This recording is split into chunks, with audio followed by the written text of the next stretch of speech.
Hi friends, అందరికీ అస్సలాము అలైకుం. Welcome to S K Shahana YouTube channel. అందరికీ wish you happy new year. ఈరోజు మా ఇంట్లో చికెన్ బిర్యానీ చేసుకుంటున్నాము. ఫస్ట్గా ఆయిల్ హీట్ ఎక్కాక 2 పట్టాలు 4 లవంగాలు వేసుకున్నాము. ముందుగా తరిగి పెట్టుకున్న ఎర్రగడ్డలు కూడా వేసుకొని వేయించుకోవాలి. చికెన్ కూడా ఉప్పు పసుపు వేసి ఉడకబెట్టి పక్కన పెట్టుకున్నాము. పుదీనా కొత్తిమీర కానీ కడిగి పక్కన పెట్టుకున్నాము. ఎర్రగడ్డల్ని గోల్డెన్ కలర్ వచ్చేంత వరకు ఫ్రై చేసుకోవాలి. అల్లం వెల్లుల్లి పేస్ట్ వేసుకున్నాము 2 స్పూన్లు.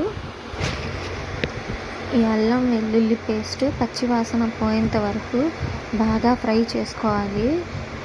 ఇలా కాసేపు గోల్డెన్ కలర్లో వచ్చేంత వరకు పచ్చివాసన పోయేదాకా ఫ్రై చేసుకోవాలి. చూడండి, గోల్డెన్ కలర్లో వచ్చేసాయి. ఇలా బాగా ఫ్రై చేసుకున్న తర్వాత ఇందులో కడిగి పెట్టుకున్న కొత్తిమీర పుదీనా వేసుకున్నాము.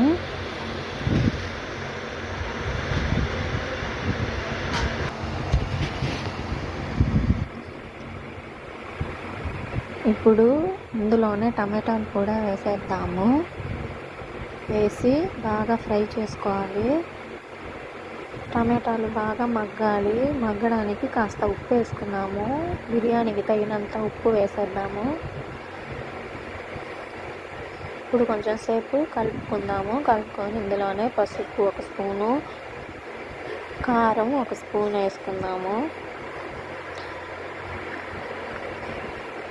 కొంచెం చికెన్ మసాలా, కొంచెం గరం మసాలా కూడా వేసాము. బాగా ఫ్రై చేసుకొని టమాటాలు బాగా మగ్గాలి. ఇందులోనే చికెన్ ముందర ఉడికి పెట్టుకున్నాము కదా, అది కానీ వేసేసాము. వేసి బాగా కలిపేసుకున్నాము. మసాలా బాగా ఫ్రై అయింది. ముక్కలు కూడా బాగా ఉడికాయి. ఇప్పుడు పక్కన మేము హీట్ చేసుకున్న వాటర్ని ఆ మసాలాలో వేసేద్దాము. ఇప్పుడు ఇలాగా పక్కన నీటిని వేడి చేసుకొని ఆ మసాలాలో వేసుకుంటే తొందరగా ఎసురు వచ్చేస్తుంది. అలా కాకుండా మేము మసాలాలో చన్నీళ్ళు వేస్తే ఆ నీళ్లు మరిగి ఎసురు వచ్చేలోపు ముక్కకు పట్టిన మసాలా అంతా సపరేట్ అయిపోయి ముక్క సప్పబడిపోద్ది. అందుకనే హాట్ వాటర్ వేసుకున్నాము. చూడండి, వేడి నీళ్ళు వేయంగానే ఎసురు వచ్చేసింది తొందరగా. మేము వెయిట్ చేయాల్సిన అవసరం లేకుండా ఇప్పుడు ముందర నానబెట్టుకుని ఉన్న బియ్యాన్ని అందులో వేసేద్దాము. వేసి బాగా కలుపుకుందాము.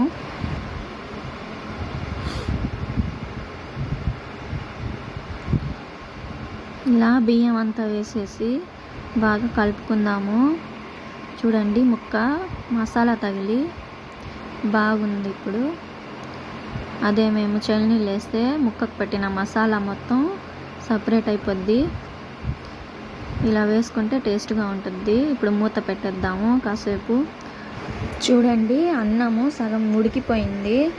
కొంచెం కలుపుకొని అందులో పాలు వేసుకుందాము. 1 గ్లాసు పచ్చి పాలేనండి ఇవి. గ్లాస్ వేసేసుకొని కాస్త కలుపుకొని దమ్ముకి ఇచ్చేద్దాము. ఒక 10 నిమిషాలు స్లో ఫ్లేమ్లో పెట్టేసి కింద పెనం పెట్టేద్దాము.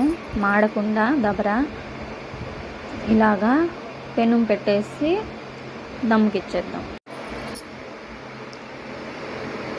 మా అత్తమ్మ పిలుస్తున్నారు. అన్నము రెడీ అయిపోయింది, చూద్దాం రండి అని. పదండి, ఇప్పుడు అన్నము రెడీ అయిపోయి ఉంటుంది, చూద్దాము. ఇదండి చూడండి, వేడి వేడి పొగలు వస్తున్నాయి. ఇప్పుడు గ్యాస్ ఆఫ్ చేసేస్తున్నారు.